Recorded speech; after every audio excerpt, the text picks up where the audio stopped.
வணக்கம் நண்பர்களே! டிக்சல் ஹெல்த் தமிழ் சேனலுக்கு உங்களை அன்புடன் வரவேற்கிறேன். இன்று உலகம் முழுவதும் கோடிக்கணக்கான மக்களை பாதிக்கும் ஒரு பொதுவான உடல்நிலை பிரச்சனை பற்றி தான் பார்க்க போகிறோம். என்ன அப்படின்னா யூரினரி ட்ராக்ட் இன்ஃபெக்ஷன், அதாவது யூடிஐ, சிறுநீர் பாதை தொற்று பற்றி விரிவாக பார்க்க போகிறோம்.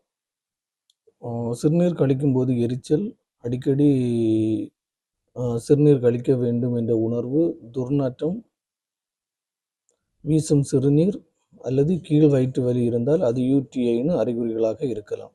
நம்ம இந்த வீடியோவில் யூடிஐ அப்படின்னா என்னன்னு பார்க்க போகிறோம். இது எதனால் ஏற்படுகிறது, முக்கிய அறிகுறிகள் என்னென்ன, யாருக்கு அதிக ஆபத்து, பரிசோதனைகள் என்னென்ன, சிகிச்சை முறைகள் என்ன, உணவு முறையினர்கள், தடுக்கும் வழிமுறைகள், இதை பற்றி தான் இந்த வீடியோவில் பார்க்க போகிறோம். வீடியோ முழுமையாக பாருங்கள். நல்ல பலனுள்ள தகவல்கள் உங்களுக்கு கிடைக்கும்.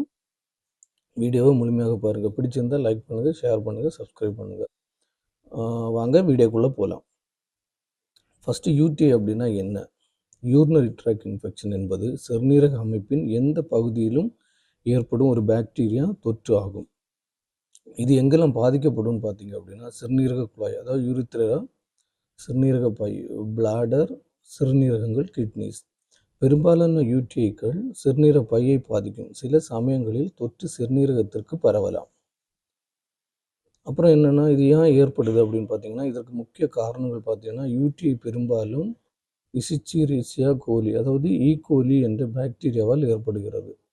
இதற்கு ஆபத்தான காரணிகள்னு பார்த்தீங்கன்னா பொதுவாக தண்ணீர் குடிக்காதது, சிறுநீரை நீண்ட நேரம் அடக்கி வைப்பது, பாலியல் செயல்பாடு, அப்புறம் பார்த்திங்கன்னா கர்ப்பம், நீரிழிவு நோய், சிறுநீரக கற்கள், சிறுநீர் வெளியேற்ற தடைகள், மோனோபாஸ் பிறகு சில பெண்களில் ஏற்படும் மாற்றங்கள். இந்தந்த காரணிகளால் தான் இந்த யூடிஐ ஏற்படுவதற்கான காரணங்களாக கருதப்படுகிறது. அப்போ இது யாருக்கு அதிக ஆபத்து அப்படின்னு பார்த்தீங்கன்னா பெண்களுக்கு அதிகமாக பாதிப்பு இருக்கும். அப்புறம் கர்ப்பிணி பெண்களுக்கு, அப்புறம் முதியவர்களுக்கு, அடுத்து நீரிழிவு நோய் உள்ளவர்கள், சிறுநீரக கற்கள் உள்ளவர்கள், நோய் எதிர்ப்பு சக்தி குறைந்தவர்கள், இவர்களுக்கு எல்லாமே இந்த யூடிஐ பாதிப்பு அதிகமாக இருக்கும். முக்கிய அறிகுறிகள் அப்படின்னு பார்த்தீங்கன்னா சிறுநீர் கழிக்கும்போது எரிச்சல் அல்லது வலி ஏற்படும். அடிக்கடி சிறுநீர் கழிக்க வேண்டும் என்ற உணர்வு அதிகமாக இருக்கும். அப்புறம் பார்த்திங்க அப்படின்னா குறைந்த அளவு சிறுநீர் வெளியேறுதல், கீழ் வயிற்று வலி, துர்நாற்றம் வீசும் சிறுநீர், மங்கலான சிறுநீர், சிறுநீரில் இரத்தம், இது போன்ற அறிகுறிகள் இருந்தால் இது உங்களுக்கு யூடிஐ சம்பந்தமான முக்கிய அறிகுறிகளாக இருக்கிறதுக்கான வாய்ப்புகள் அதிகமாக இருக்குது. அப்புறம் பார்த்திங்கன்னா இந்த தொற்று சிறுநீரகத்துக்கு பரவினால் அதிகமாக காய்ச்சல்,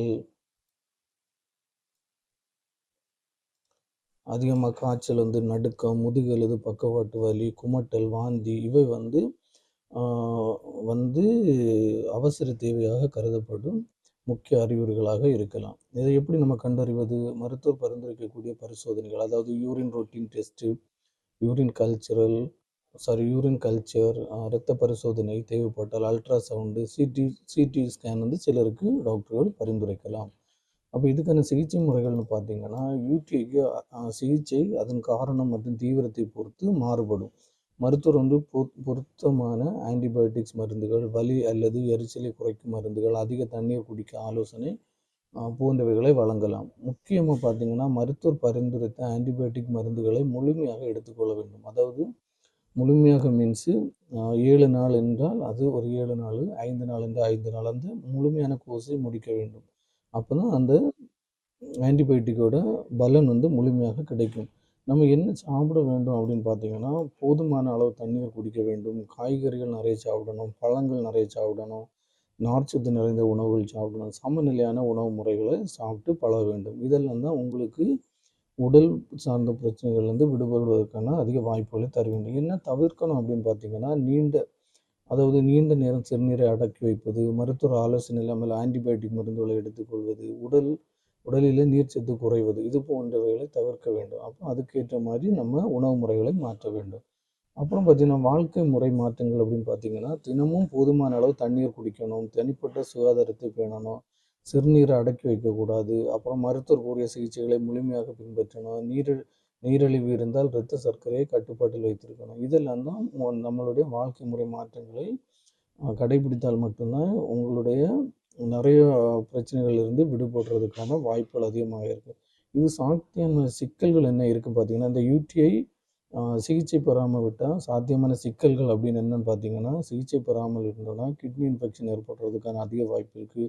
மீண்டும் மீண்டும் மீண்டும் தொற்றுகள் வந்துகிட்டே இருக்கும், யூடிஐ தொற்று. அப்புறம் கர்ப்பிணிகளில் சிக்கல்களை ஏற்படுத்தும். அடுத்து அரிதாக தீவிர தொற்று ஏற்படுத்தி அதிக அதிக சிக்கல்களை ஏற்படுத்துவதற்கான அதிக வாய்ப்புகள் இருக்குது. ஸோ நீங்கள் வந்து இந்த அறிகுறிகள், அதாவது அறிகுறிகள் இருக்குன்னா இதை வந்து அலட்சியம் செய்யாமல் நீங்கள் உடனடியாக மருந்துகளை எடுத்துக்கொள்வது மிகவும் முக்கியமானது ஒன்றாக கருதப்படுகிறது.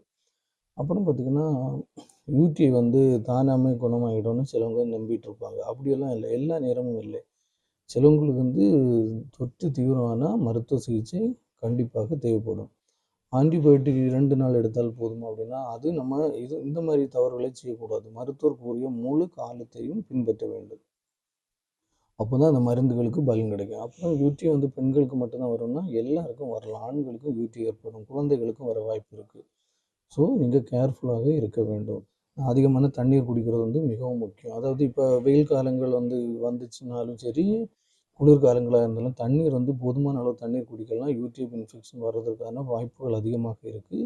ஸோ போதுமான அளவு தண்ணீர் வந்து குடிப்பது மிகவும் முக்கியம். அப்புறம் எப்போது நம்ம மருத்துவர் அணுகணும்னு பார்த்தீங்கன்னா, உங்களுக்கு வந்து அதிகமான காய்ச்சலுடன் யூடிஐ அறிகுறிகள் இருந்தால் நீங்கள் கண்டிப்பாக மருத்துவர் அணுக. அப்புறம் சிறுநீரகத்தில் ரத்தம் இருந்தாலும் மருத்துவர் அணுக.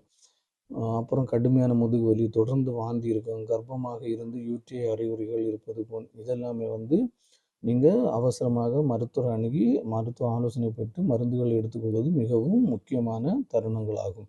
அப்புறம் பார்த்திங்கன்னா, யூடிஐயை தடுப்பது எப்படின்னு பார்த்தீங்கன்னா, போதுமான அளவு தண்ணீர் குடிக்கணும். அதாவது சிறுநீரை அடக்கி வைக்காமல், அவங்களுக்கு சிறுநீர் கழிக்க ஃபீல் வந்துச்சு அப்படின்னா உடனே சிறுநீர் கழிப்பது நல்லது. நல்ல தனிப்பட்ட சுகாதாரத்தை பின்பற்ற வேண்டும். அப்புறம் பார்த்திங்கன்னா, பாதுகாப்பான பாலியல் பழக்க வழக்கங்களை பின்பற்ற வேண்டும்.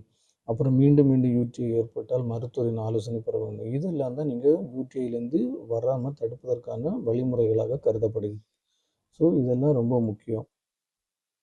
ஸோ நண்பர்களே, அப்போ அந்த யூடிஐ வந்து மிகவும் ஒரு பொதுவான ஒரு தொற்று தான். ஆனால் நீங்கள் ஆரம்பத்தில் இதெல்லாம் கண்டறிந்து சிகிச்சை பெறணும். ஸோ ரொம்ப கேர்ஃபுல்லாக இருங்க நண்பர்களே. யூடிஐ என்பது மிகவும் பொதுவான ஒரு தொற்று. ஆரம்பத்திலே கண்டறிந்து சரியான சிகிச்சை பெற்றால் பெரும்பாலானவர்கள் முழுமையாக குணமடைகிறார்கள்.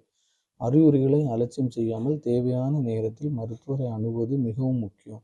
போதுமான தண்ணீர் குடிப்பதும் நல்ல தனிப்பட்ட சுகாதாரமும் யூடிஐயிலிருந்து தடுப்பதில் முக்கிய பங்கு வகிக்கிறது. நண்பர்களே, உங்கள் ஆதரவு எனக்கு ரொம்ப முக்கியம். இந்த வீடியோ பயனுள்ளதாக இருந்தால் லைக் பண்ணுங்கள். உங்கள் கருத்துக்களை கமெண்டில் பகிருங்க. நண்பர்கள் மற்றும் குடும்பத்தினர்களுக்கு ஷேர் பண்ணுங்கள். மேலும் இதுபோன்ற மருத்துவ மற்றும் ஆரோக்கிய விழிப்புணர்வு வீடியோகளுக்கு டிக்சல் ஹெல்த் தமிழ் சேனலை சப்ஸ்கிரைப் செய்து பெல் ஐக்கானை கிளிக் பண்ணுங்கள். நல்ல தகவலுடன் நாளை மீண்டும் சந்திப்போம். நன்றி. ஆரோக்கியமாக வாழுங்கள்.